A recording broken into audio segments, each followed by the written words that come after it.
A second explosion followed moments later.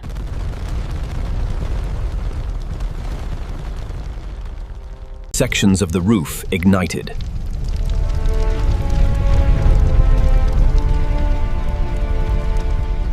Before Chernobyl became a warning, it was a promise. In the forests of northern Ukraine, where the Pripyat River wound through marshland and pine, the Soviet Union attempted to build a vision of the future. It was a future powered by the atom, clean, modern, and seemingly limitless. At its center stood the Vladimir Ilyich Lenin Nuclear Power Station, one of the most ambitious energy projects in the Soviet republics. A few kilometers away, an entirely new city rose from the wilderness. Its name was Pripyat. Founded in 1970, Pripyat was designed for the workers who operated the nuclear plant and for the families who followed them. It was young, carefully planned, and unusually comfortable by Soviet standards. Apartment blocks stood beside schools, theaters, sports halls, restaurants, and tree-lined boulevards. The average resident was only about 26 years old. Thousands of children filled its classrooms and playgrounds. To many of its inhabitants, Pripyat was not merely a place to live.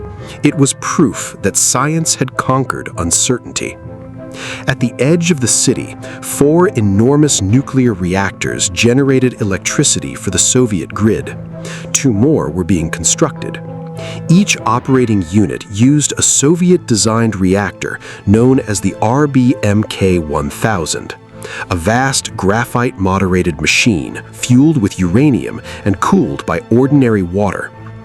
Unlike most Western nuclear reactors, the RBMK did not place its entire core inside a massive steel and concrete containment structure.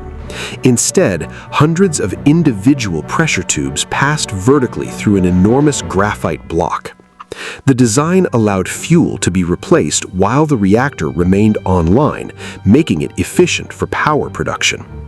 But the machine possessed characteristics that could become dangerous under specific conditions. Inside a nuclear reactor, uranium atoms split and release neutrons. Those neutrons strike other uranium atoms, continuing the chain reaction. Cooling water carries heat away from the fuel and produces steam, which turns turbines to generate electricity. In many reactor designs, when the cooling water begins turning into steam, the nuclear reaction naturally slows. The RBMK could behave differently. Under certain low-power conditions, as water changed into steam and empty spaces known as voids appeared, the reactor's power could increase. More steam could produce more power. More power could create more steam. It was a feedback loop hidden inside a machine celebrated as a triumph of Soviet engineering. The reactor's control rods contained another dangerous feature. Their tips were made of graphite. When the rods first entered the core during an emergency shutdown, those graphite tips could briefly displace neutron-absorbing water and increase the reaction in parts of the reactor before reducing it. Several specialists within the Soviet nuclear system understood aspects of these risks.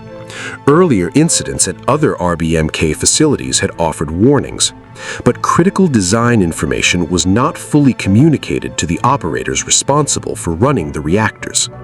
In a political culture where institutional prestige mattered enormously, acknowledging a fundamental weakness could be treated as disloyalty. At Chernobyl, the people inside the control room knew how to operate the reactor they had been given. They did not know every secret the reactor contained. By April 1986, Unit 4 had been operating for more than 2 years. It was one of the station's newest reactors, producing approximately 1,000 megawatts of electrical power. On Friday, April 25th, it was scheduled to shut down for routine maintenance. Engineers planned to use that shutdown to conduct a test. The question behind the experiment appeared straightforward. If the station lost external electricity, the reactor's cooling pumps would need power during the brief interval before emergency diesel generators reached full speed. Engineers wanted to know whether the turbine, still spinning from its own momentum after steam was cut off, could provide enough temporary electricity to keep the pumps operating. It was intended to be an electrical test, but it would be performed on a nuclear reactor. Similar attempts had been made before without producing satisfactory results. This time, the test was supposed to begin as the reactor's power was gradually reduced. In the afternoon of April 25th, operators lowered Unit 4's output. Some automatic safety systems were disconnected in preparation for the experiment. Then an unexpected instruction arrived from the regional electricity controller. Power demand remained high, and the reactor was required to continue supplying the grid. The shutdown was delayed hours.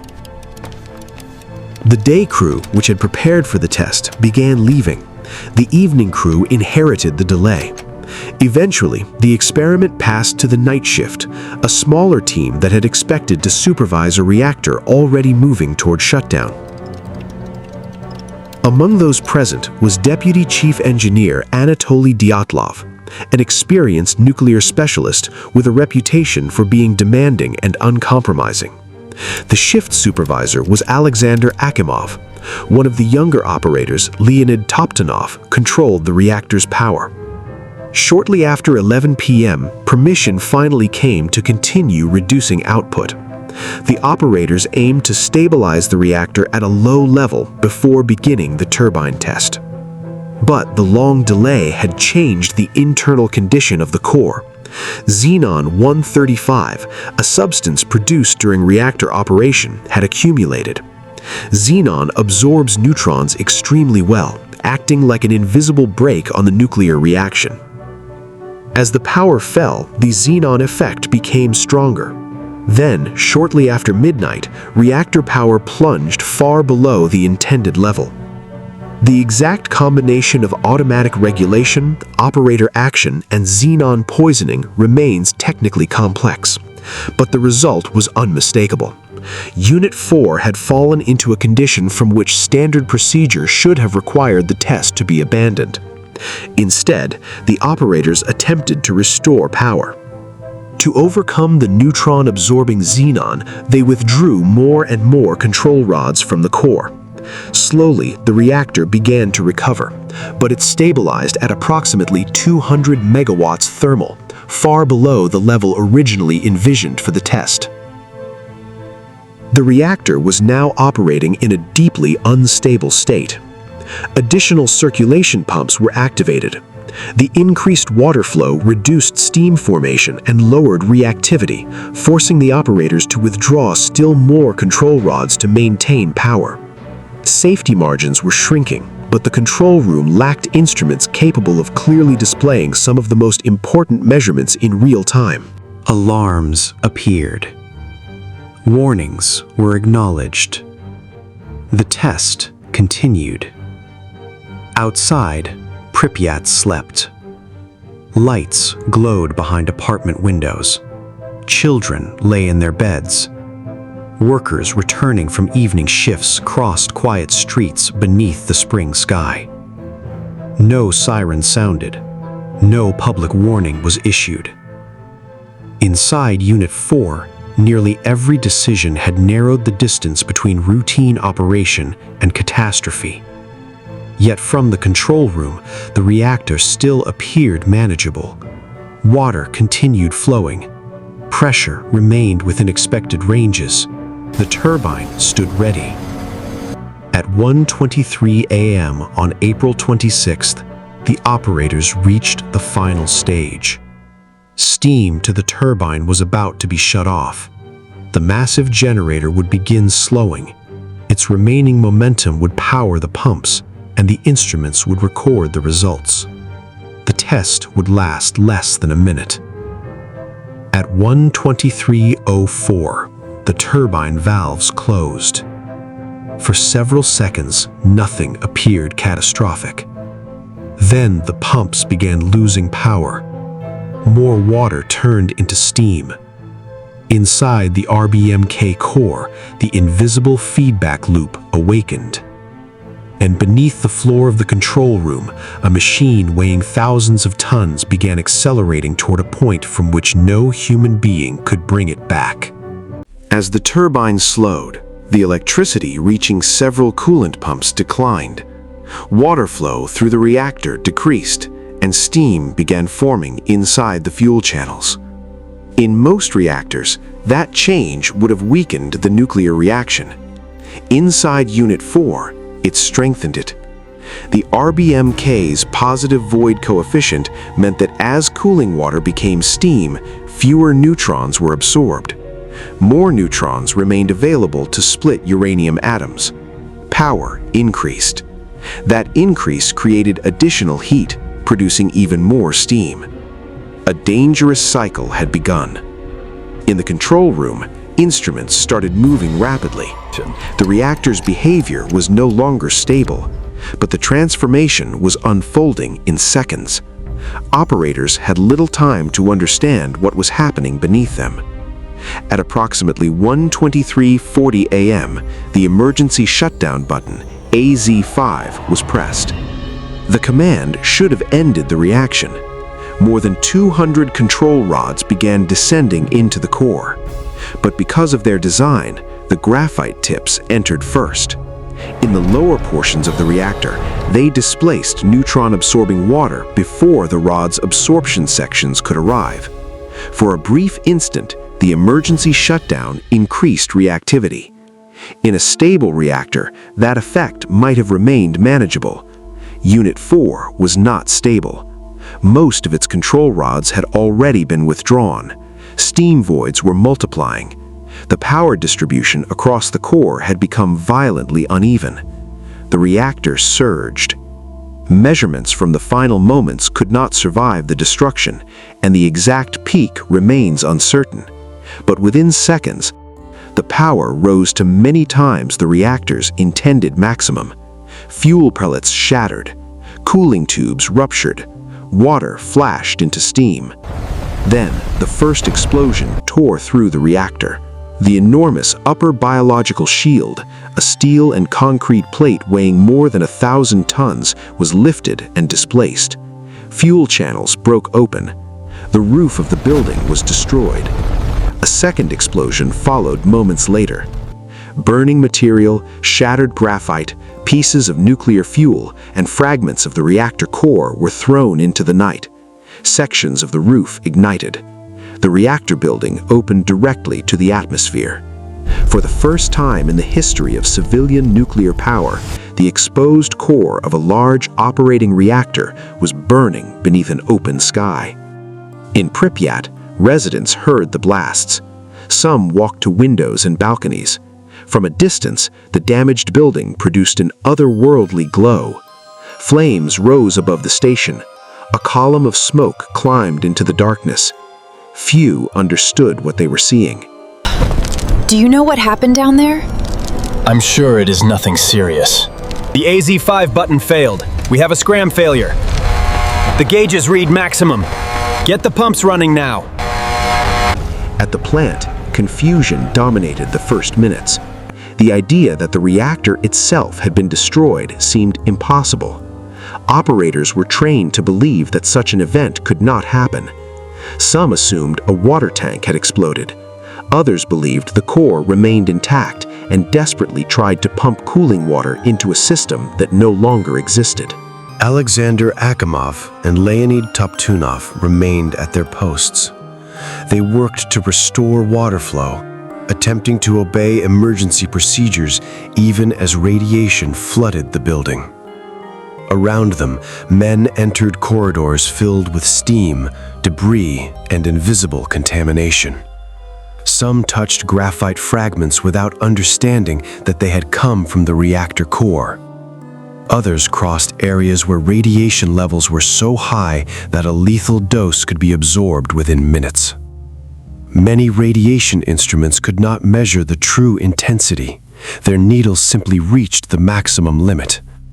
Lower readings were reported not because the environment was safe, but because the available machines were incapable of describing how dangerous it had become. The first firefighters arrived within minutes. They had been told there was a roof fire at the nuclear station. They wore ordinary protective clothing designed for heat and smoke, not radiation. Among them was Lieutenant Vladimir Pravik, whose crew climbed toward the burning roofs. Lieutenant Viktor Kibanok and other firefighters soon joined the effort. Their mission was urgent. Fires threatened adjacent structures, including Unit 3. If the flames spread, the disaster could become even larger. The firefighters climbed ladders and dragged hoses across roofs covered with radioactive debris. Graphite blocks lay around them like black stones. Pieces of fuel and metal burned with unfamiliar colors. Some men described a metallic taste. Others felt nausea, weakness, or an intense sensation on their skin. They did not retreat. By dawn, the most dangerous rooftop fires had been brought under control. The firefighters had helped prevent the flames from spreading across the station. Many had done so while receiving radiation doses that their bodies could not survive. Inside the plant, Akimov and Toptunov continued working for hours. Both would later die from acute radiation syndrome. The Soviet authorities now faced two crises. The first was physical. An open reactor core was releasing radioactive material into the atmosphere. The second was political. The state had built its legitimacy around the image of technological mastery. To admit the scale of the disaster would mean admitting that the system itself had failed. During the morning of April 26th, soldiers and officials arrived. Radiation monitoring began.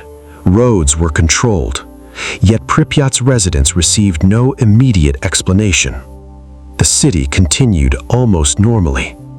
Children played outside. Weddings took place. Families walked through streets where radioactive particles were settling on clothing, hair, soil, and playgrounds. Some residents gathered on a railway bridge to watch the distant fire, unaware that the wind could carry contamination toward them. Radioactive iodine entered the food chain. It settled on grass, was consumed by cattle, and later became concentrated in milk. Because the thyroid gland naturally absorbs iodine, children were especially vulnerable. At the plant, helicopters began to fly over the destroyed reactor. Crews dropped materials including sand, clay, boron, and lead in an effort to suppress the fire and reduce radioactive releases. Each flight passed through a column of contamination rising from the core. The pilots could not see radiation. They could only trust their instruments and continue. By April 27th, radiation levels in Pripyat became impossible to ignore. Nearly 36 hours after the explosion, buses began to arrive, hundreds of them, forming long lines along the roads. At approximately 2 p.m., an announcement was broadcast through the city. Residents were told that a temporary evacuation would take place because of an accident at the nuclear plant. They were advised to bring identification, essential belongings, and food for a few days. The message was calm. The truth was not. Families locked their apartments. Children left toys on the floor. Meals remained on tables. Pets waited behind doors. Residents boarded buses believing they would soon return. Most never did. In only a few hours, the city of almost 50,000 people was emptied. The buses carried them away through a landscape they could no longer safely inhabit. Behind them, Pripyat's Ferris wheel stood motionless. The amusement park had been scheduled to open for May Day celebrations. Its yellow cabins would become one of the most recognizable symbols of the disaster. But outside the Soviet Union, almost no one knew what had happened. The radioactive cloud had already crossed borders. On April 28th, workers at the Forsmark nuclear facility in Sweden triggered radiation alarms. Investigators initially suspected a leak at their own plant. When no domestic source could be found, meteorological analysis pointed toward the Soviet Union. Foreign governments began demanding answers. Only then did Soviet television issue a brief statement, acknowledging that an accident had occurred at the Chernobyl nuclear power station. It did not reveal the full scale of the catastrophe. As the world searched the skies for radiation, Soviet officials prepared for a battle on the ground. The graphite fire was still burning. Contaminated water had collected beneath the reactor. Radioactive debris covered the roofs. The exposed core threatened to continue releasing material for days. Thousands of soldiers, engineers, miners, pilots, laborers, and doctors were about to be sent into the zone. They would become known as the liquidators, and many of them would enter Chernobyl without fully understanding the enemy they had been ordered to fight. The battle for Chernobyl did not end when Pripyat was evacuated. It had only begun. The exposed reactor continued burning for days, releasing radioactive iodine, cesium, and other fission products into the atmosphere. Winds carried contamination across Ukraine, Belarus, Russia, and large areas of Europe. Rainfall created uneven patterns of fallout, leaving some communities heavily contaminated, while others nearby received much lower deposits. On maps, the disaster spread in irregular stains. On the ground, it was invisible. Soviet authorities created an exclusion zone extending approximately 30 kilometers around the plant. Villages were evacuated, livestock were removed or destroyed, crops were abandoned, forests absorbed radioactive particles. In the most contaminated areas, pine trees died and turned reddish-brown, creating what became known as the Red Forest. The people sent to contain the disaster came from across the Soviet Union. They were firefighters, soldiers, construction workers, engineers, medical personnel, miners, helicopter crews, scientists, and civilian volunteers. Collectively, they became known as liquidators. Over the following years, hundreds of thousands of people participated in emergency response, decontamination, construction, monitoring, and recovery operations. Some washed buildings and roads, others removed contaminated soil. Soldiers buried equipment, trees, and debris in hastily constructed disposal sites. Helicopter crews continued flying over the reactor. Engineers designed barriers against further releases.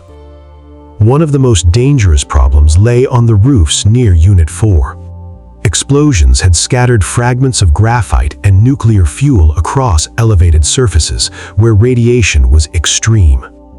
Officials first attempted to use remotely controlled machines to clear the debris. Some robots failed because the radiation disrupted their electronics.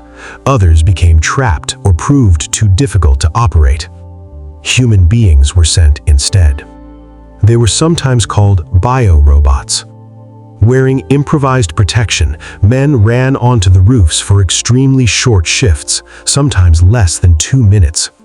They used shovels to throw radioactive debris back into the ruined reactor building, then retreated as quickly as possible. Every second mattered. Beneath the reactor, another fear emerged. Contaminated water from firefighting operations had collected in lower rooms. Officials worried that molten material from the core might reach the water and trigger another steam explosion. Plant workers entered flooded passages to help open valves and drain parts of the system. Their mission has often been surrounded by myth, including exaggerated claims that all involved died immediately. In reality, the men survived the operation, though they entered a highly hazardous environment. To prevent molten material from reaching the groundwater, miners were brought from across the Soviet Union. Working in extreme heat, they excavated a tunnel beneath the reactor, where engineers initially planned to install a cooling system. The cooling equipment was ultimately not used as first intended, but the miners' labor became another example of the enormous human effort mobilized to control an accident that official doctrine had once declared virtually impossible. By late 1986, workers had constructed a massive concrete and steel enclosure around the remains of Unit 4.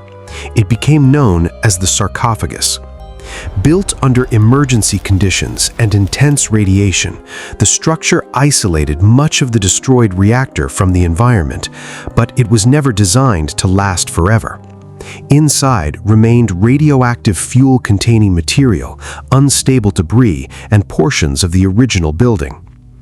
While engineers fought the physical consequences, doctors confronted the human ones. 2 plant workers died as a direct result of the initial explosions and trauma.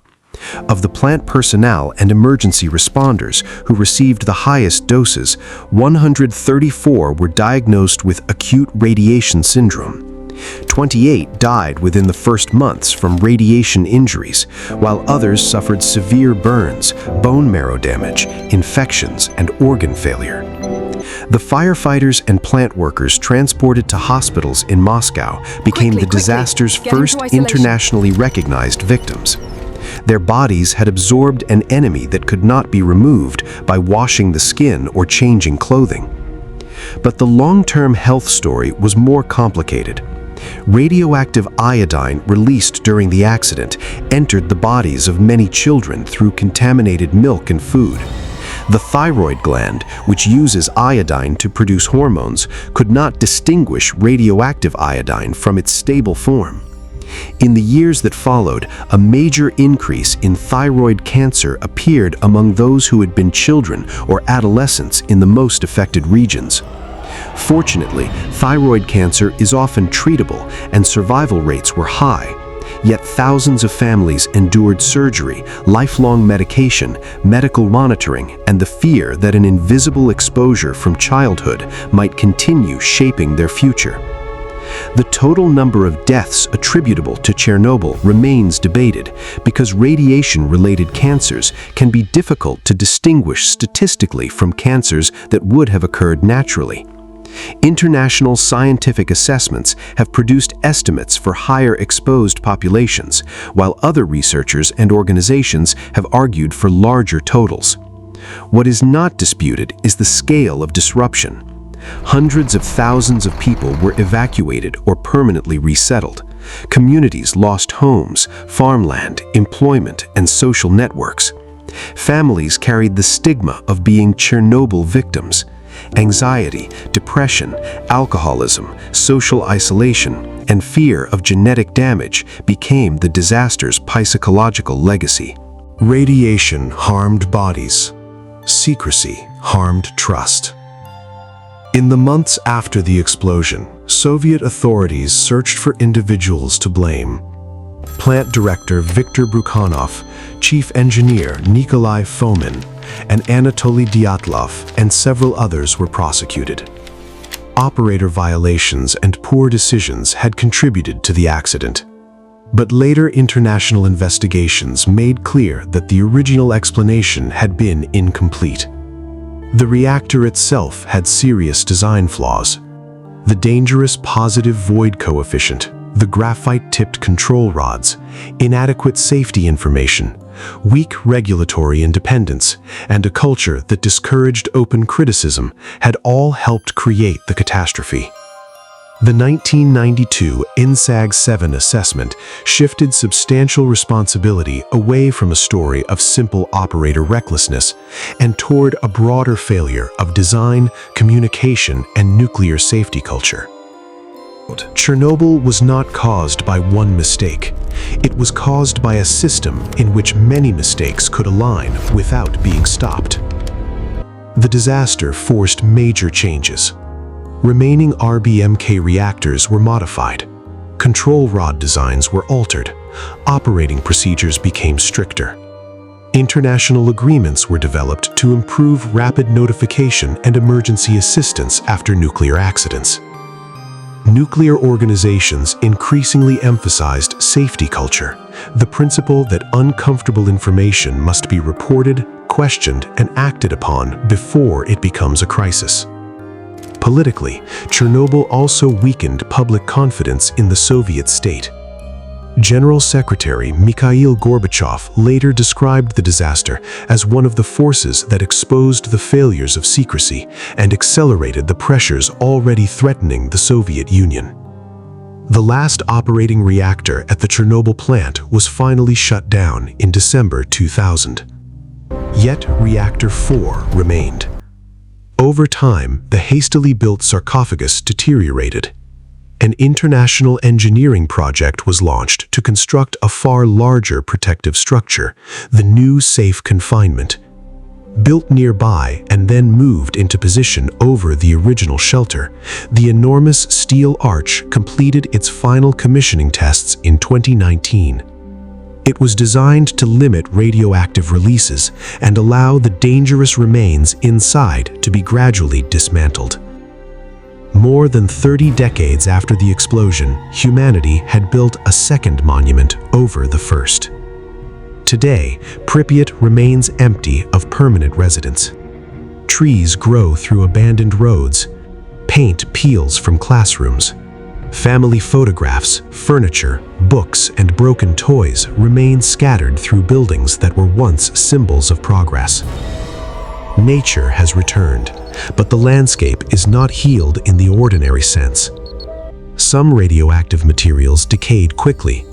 Others, including cesium-137, remain for decades. Certain isotopes within the reactor will remain hazardous far longer than any human lifetime. Chernobyl is sometimes described as a story about the dangers of nuclear power, but its deepest warning is larger than that. It is a story about what happens when institutions become more committed to protecting their reputation than protecting human beings. It is about engineers who were denied critical knowledge, operators trapped inside an unforgiving machine, firefighters sent toward a danger they could not see, and families told to leave home for 3 days only to lose it forever. In the final hours before the explosion, Unit 4 was surrounded by alarms, procedures, hierarchies, and sophisticated technology. None of them could compensate for a system that had made honesty dangerous. Chernobyl did not begin with the explosion at 1:23 in the morning.